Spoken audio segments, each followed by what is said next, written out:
back here at home. Let's bring in Congressman Boyle. He is a Democrat from Pennsylvania. Thank you very much for being here. Let me just get your take overall on the president's visit to the Western Wall, following the language that he chose to use and notably what he chose not to say while he was in Saudi Arabia. Are you hopeful that this is a president who has turned the page when it comes to at least foreign policy, because you've been vocal in terms of your criticism of him?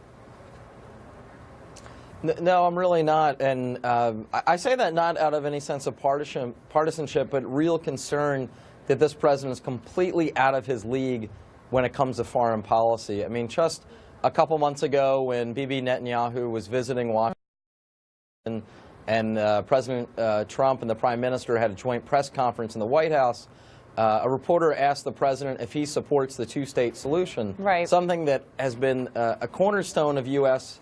foreign policy, and President Trump's response was, yeah, sure, 2 states, 1 state, whatever he wants.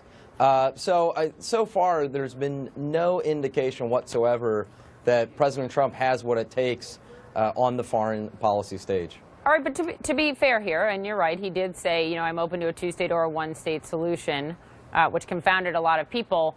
What about now, this trip that he's on, his first foreign trip? It's been a few months since he made that statement. You know, the remarks that he gave in Saudi Arabia, calling Islam one of the world's greatest faiths, a big about face from his rhetoric on the campaign trail and since taking office. I mean, you know, analysts point to it and say that sounded a whole lot like former President Obama or former President Bush.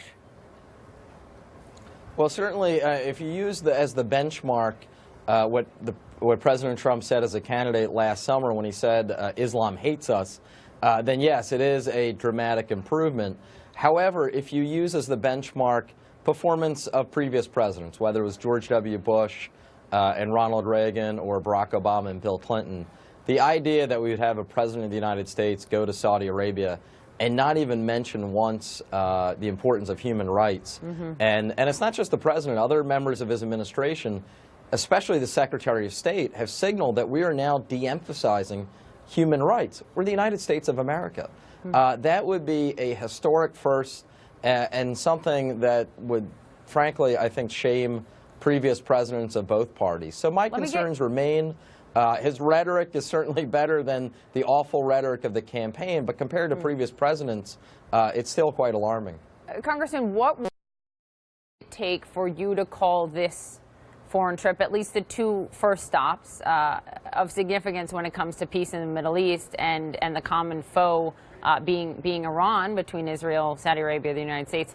What would it take for you to call this a success? Meaning, what are you looking for out of this president's, especially 36 hours ahead in Israel? Well, first, let's acknowledge that many of us did not have high expectations for this trip. So if he's able to come back having, you know, essentially do no harm, if he's able to say that he achieved that rather low bar, then that, at least in and of itself, would be a success. Also, if while he is there, he is able to signal, let's talk specifically about Israel now, if he's able to signal to both the Israelis and Palestinians that the U.S. Is still engaged in the peace process, this is a meaningful part of U.S. foreign policy, then that in and of itself would be something positive that he could achieve. I also hope that while he's there in the broader Middle East, he could signal to those who are still fighting and advocating and protesting for greater human rights that we in the United States stand with them and we won't sell them out. Congressman, we'll be watching. I appreciate you joining me. Thank you.